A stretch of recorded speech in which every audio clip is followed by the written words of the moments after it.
aim to connect a region of over 600 million bridges between our lands.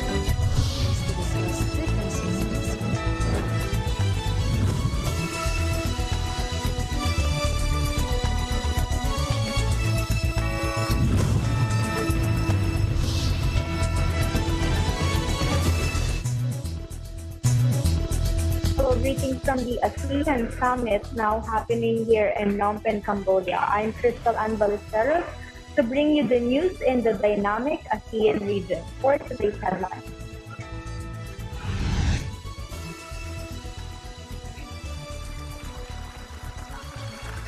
ASEAN Summit kicks off in Phnom Penh with opening ceremony. Southeast Asian leaders meet in the Cambodian capital of Phnom Penh. I should also highlight Kung Puwak, Secretary of State at the Ministry of Foreign Affairs and International Cooperation, also serving as ASEAN Summit spokesman, said the region may face several challenges.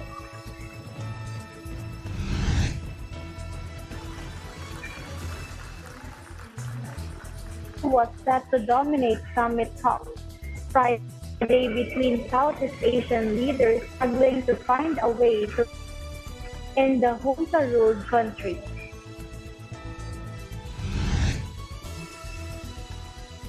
President Marcos Jr. held a bilateral meeting with Cambodian Prime Minister Hun Sen at the Peace Palace in Phnom Penh. Both leaders discussed issues in Southeast Asia and beyond.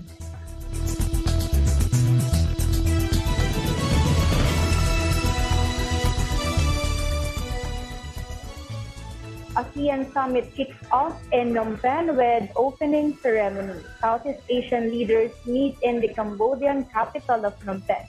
The escalating crisis in Myanmar will dominate summit talks between the leaders, struggling to find a way to calm the growing bloodshed in the country.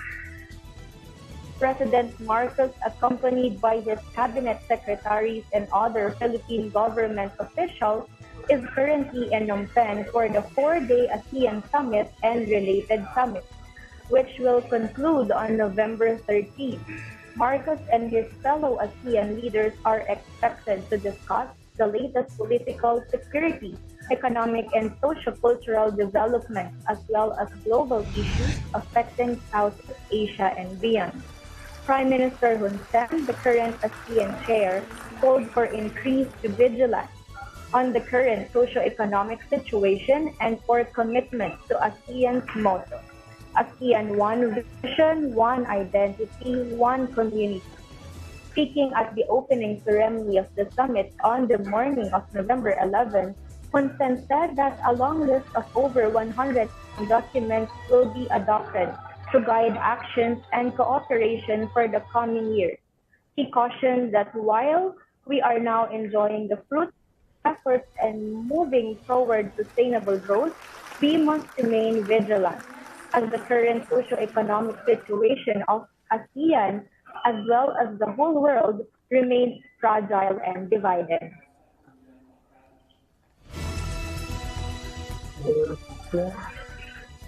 Ukraine sees the importance of developing strong ties with blocs.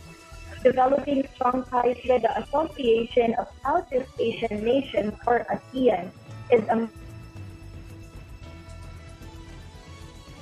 the country's top diplomat said during with the organization's head on Thursday. Quote, today, ASEAN Secretary General Lim Jokoy and I met in Phnom Penh to strengthen cooperation between Ukraine and in areas of trade, food security, and digital transformation. Developing strong ties with ASEAN is an important part of Ukraine's Asia strategy, end of quote. Foreign Minister Dmytro Kuleba said on Twitter, Ukraine and ASEAN are connected by traditional ties of friendship and mutual respect, said a statement from the Ukrainian Foreign Ministry. It also confirmed in Southeast Asia, a peace pact among Southeast Asian countries established by ASEAN founding members. the accession of our state to the Treaty of Amity, economic and cultural opportunities for our state, businesses, and citizens, said the statement quoting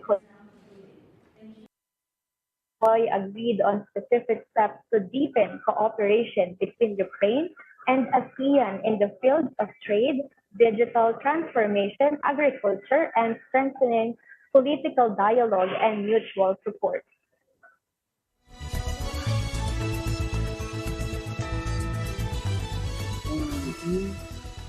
Cambodian Prime Minister highlights ASEAN's backed contribution to post-pandemic economic recovery. Meanwhile, Prime Minister Hun Sen highlighted the contribution of the ASEAN Business Advisory Council, or the ASEAN BAC, a body established with the mandate to give private sector feedback and guidance for its contribution to post-pandemic economic recovery and resumption of socio-economic activity in the region. As a vibrant and outstanding region, ASEAN has made rapid progress in terms of economy and trade. Over the last 2 decades, ASEAN economy has grown nearly fivefold and become the 5th largest economy in the world. In 2020, the intra-ASEAN trade account the largest share of approximately 21.2% of total merchandise trade in the ASEAN region. This demonstrates close cooperation in the ASEAN region with active participation from the private sectors. Since 2003, the ASEAN BAC has played a role of the voice for business and the private sectors by regularly providing practical recommendations for realistic strategic framework and action plan. These recommendations have made significant contributions to development in all areas, particularly regional connectivities and integration toward a sustainable, inclusive, and resilient ASEAN economic community. In this spirit, I am sure that all ASEAN leaders are eager to listen to the recommendation of the ASEAN BAC, which will become crucial input for formulating practical strategic framework and action plan. The 2-day summit was co-organized by the Cambodia Chamber of Commerce and ASEAN Business Advisory Council. It was attended by hundreds of business leaders, companies, head of ASEAN, and its dialogue partners.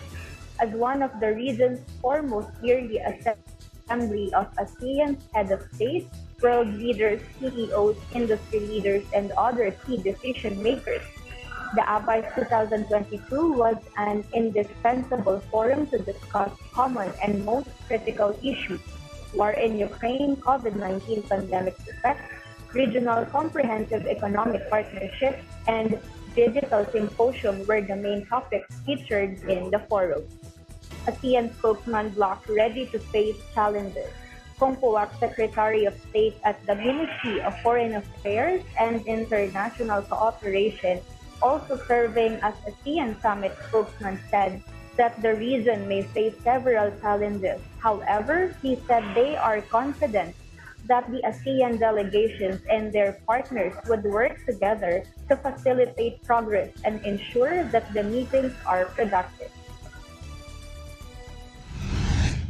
I should also highlight that we also feel the impact of the war. Food security suddenly becomes one of the most important topics. And then there's also disruption to the supply of global energy.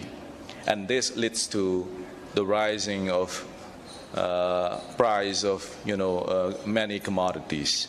Inflation becomes a big issue for many countries, and now in order to curb inflation, many countries are also introducing higher interest rate. I have to say is that, shortly after the COVID-19 outbreak, we've been putting in place some of the measure and policy and framework to help us to address all of this matter. But then, only a year or something, I can say that some of our member states managed to contain the situations, and now we can kind of, bring some normalcy to our society, and our economy start to grow. But then with this impact, I think we have to also be mindful of the challenges that we are going to face in the coming months or year. According to some estimate, there's more concerns now that it is possible that next year we will face global recession, and that's not good for anyone. And that will reverse all the efforts or the achievement that we made, since we reopened our economy. And then it's going to also undermine our efforts and ability to make sure that we are going to achieve the Sustainable Development Goal by 2030. So again, the best way forward for all of us here is to end the conflict peacefully and as soon as possible, for the benefit of the people of, Ukraine and also Russia and also Europe, but also the rest of the world as well. ASEAN is open for business. We want to see more partners, and we want to make sure that when one country becomes our partner, they are going to benefit from this partnership. And that is our commitment and something we are going to continue to deliver. President Bongbong Marcos urged business leaders in Cambodia to have a look at the opportunities that are available in the Philippines. The president, who is in Phnom Penh to attend the 40th and 41st Association of Southeast Asian Nations, or ASEAN Summit and related summits, made the pitch. As he noted, it appeared the route that we have taken is taking the economy in the right direction. In making his speech, the president also cited the report of the Philippine Statistics Authority that noted the unemployment rate in the country stood at 5%, which meant that the number of jobless Filipinos to 2.5 million. During the meeting with business leaders, the president also discussed what he said was his administration's goal to address the backlog of 6 million housing units for Filipinos. He said the goal was the construction of 1 million low-cost and socialized homes each year. While an ambitious number, he said, we will try very, very hard.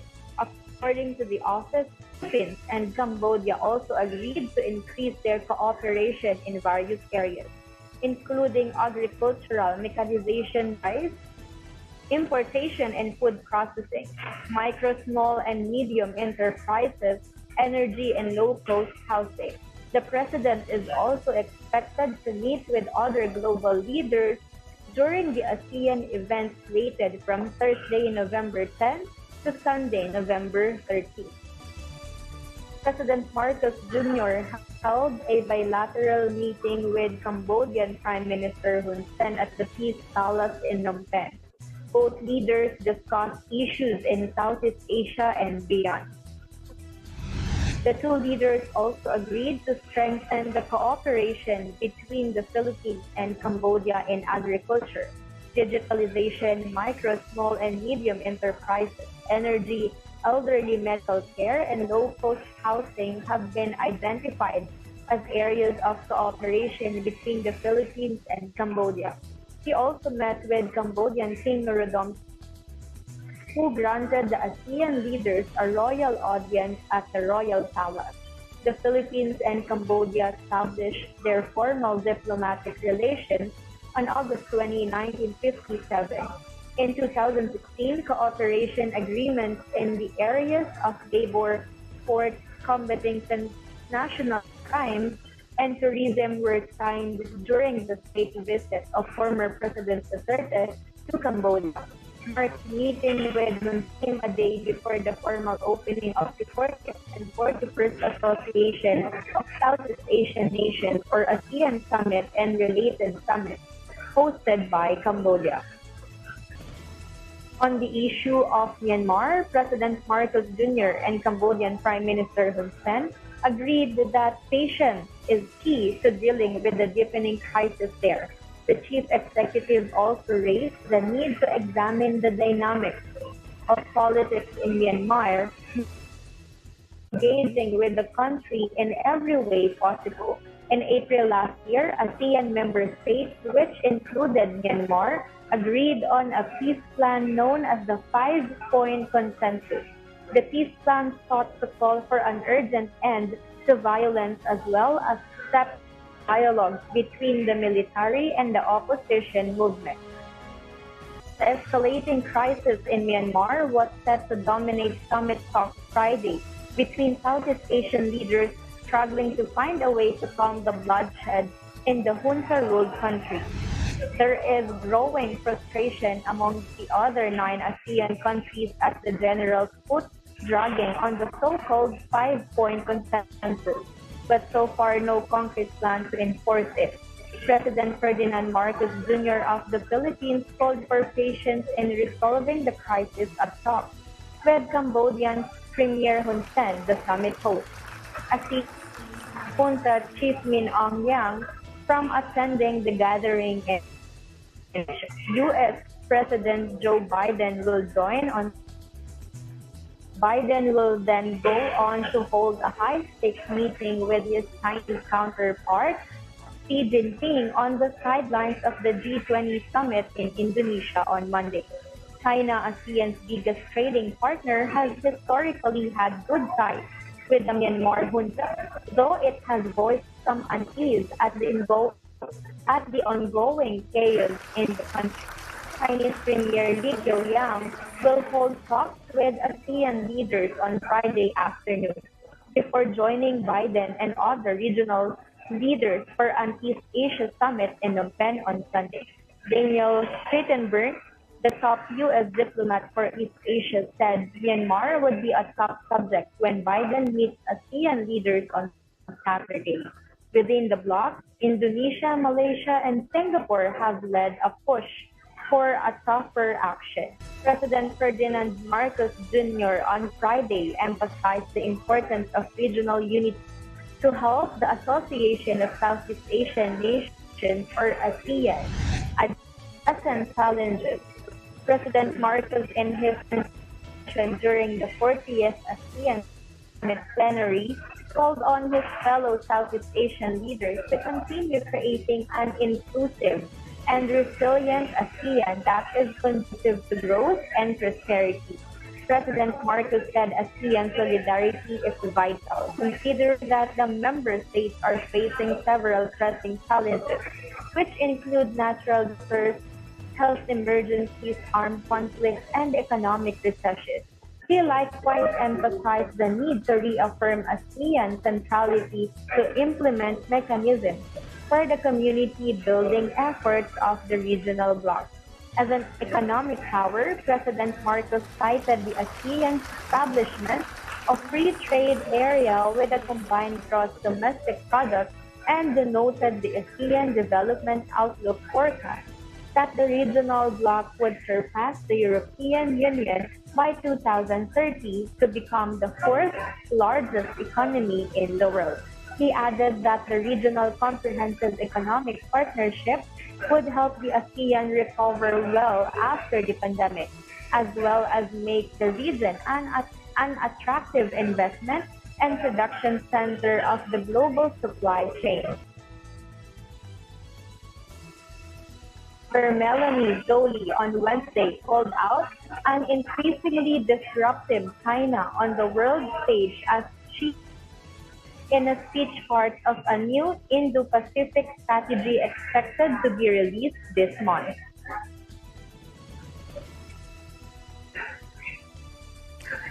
The Indo-Pacific region is the epicenter of a generational global shift.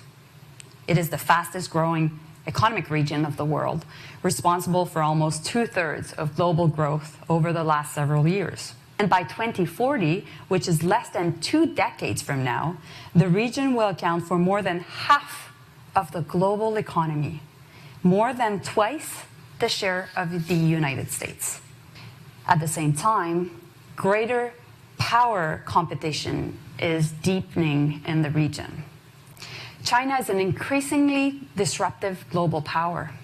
It seeks to shape the global environment into one that is more permissive for interests and values that increasingly depart from ours. And China's rise as a global actor is reshaping the strategic outlook of every state in the region, including Canada.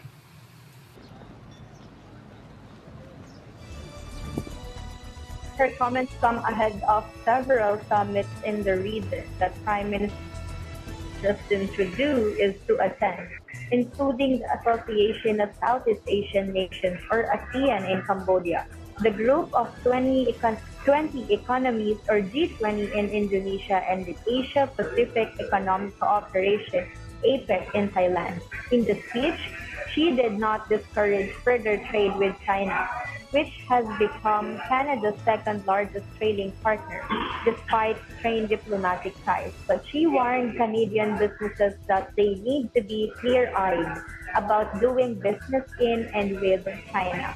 Bilateral relations soared following Canada's 2018 arrest of a Huawei executive on a U.S. warrant and Beijing's detention of 2 Canadians in apparent retaliation. All 3 were released last year as part of a deal with U.S. prosecutors. Trafficked, beaten, and locked up far from his family in China. Lu was one of thousands of people in Cambodia who operate online scams to line their pockets.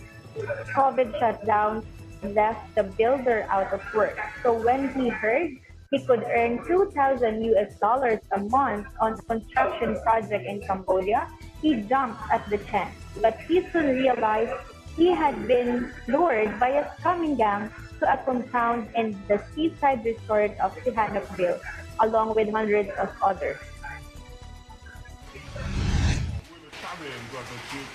从哪里到这边下飞机就变成就被那个叫直接送到那个叫园区，到园区嘛再想跑嘛来不及了。你看到那个高围墙，3米高的那个围墙，还有那个铁丝网之类的，你看到嘛肯定有点害怕的。再加上门口保安啊什么东西都是带枪的那种，别的嘛也没啥了，基本上也没。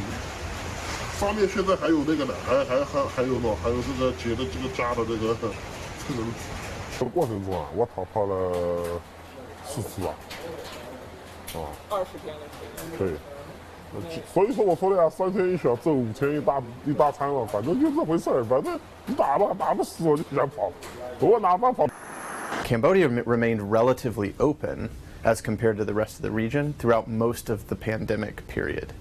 And so you have this large number of vulnerable people with fewer opportunities to look for work abroad.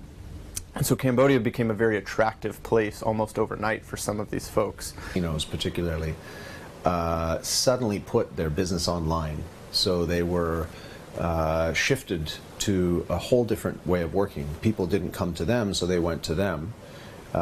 In a sense, they reversed it and went online. So that was, 2019, it was happening already, and then it really accelerated with COVID. We're seeing different types of payment systems used. We're seeing direct bank transfers used. We're seeing cryptocurrencies used. We're seeing offshored accounts and companies incorporated in different places involved. So this is very hard to track. But clearly the money being embezzled or fraudulently obtained is massive. It's in the millions of dollars, hundreds of millions of dollars. That's why these criminals are in this business. Looking at multifaceted, multi-million-dollar businesses operating in a very complex fashion, and governments that are really reacting and don't actually have a complex law enforcement system or a law enforcement system that's ready to react very strategically. We're going to need Cambodia to take action with Thailand, Laos, Myanmar, the Philippines. Basically, the ASEAN region needs to come to terms with the fact that the conditions that criminals are looking for are basically scattered across certain parts of this region, very, very favorable to them. So let's put on the table what types of illicit activities, criminal activities are taking place there, how can we address those criminal activities, holistically, strategically. If not, we're going to have them bounce around the region and just go from place to place. 其實香港有好多年輕人啊，就俾人呃咗去啲咁嘅集團啊，咁就係啦，咁就佢哋都係被害者嚟嘅，咁就希望你去報案咧，咁警方可以打擊呢啲咁嘅組織啦，咁啊可以將呢啲人救翻出嚟。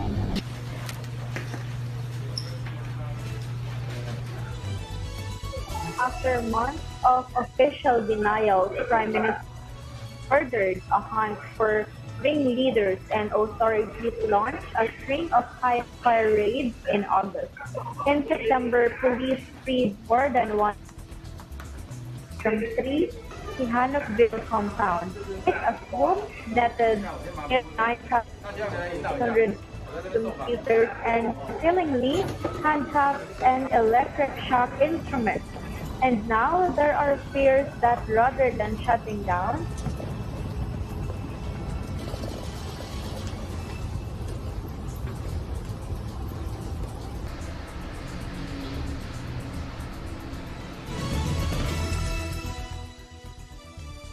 meanwhile, Cambodia said they are doing to address the problem of online scams. Cambodia's recent crackdown on detention of workers and alleged scam companies, and the parties asked Cambodia to do more to investigate this. Khmer, the foreign minister, are talking about a wide range of security and political related matters. They are talking about, some of the regional framework that allow member states to work together to address some of this very important issue. For example, when it comes to cybersecurity, transnational crime, drug, and all that. Because many of these issues are transnational in nature, so we need to work in partnership. As we can see, some of the key policies at the national level are also reflecting, the regional effort as well. So what I can say is that, for Cambodia, we've been trying our best, to address this problem. Because again, as I say, many of these problems are transnational in nature. Many of the cases are coming from outside the country.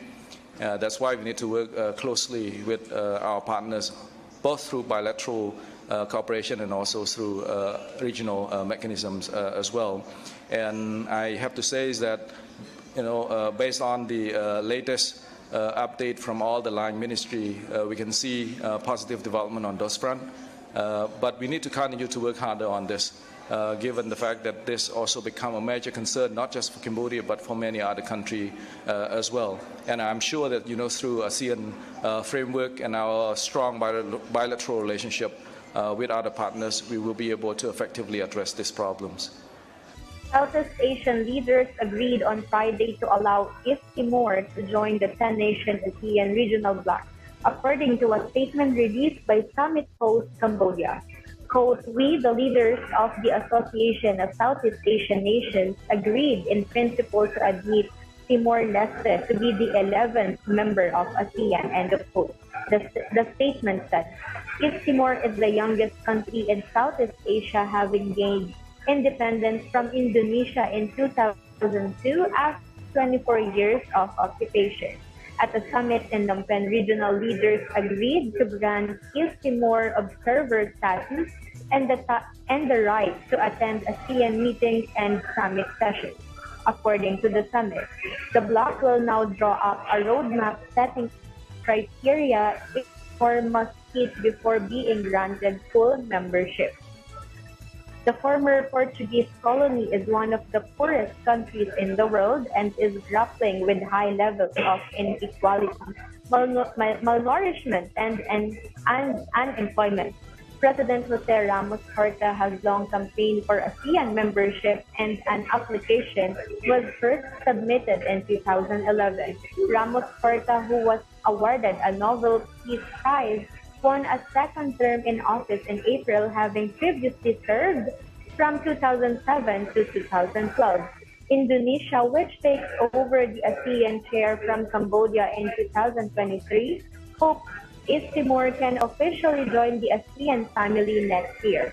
ASEAN began as a 5-member bloc in 1967 and has gradually expanded, with Cambodia the most recent addition in 1999.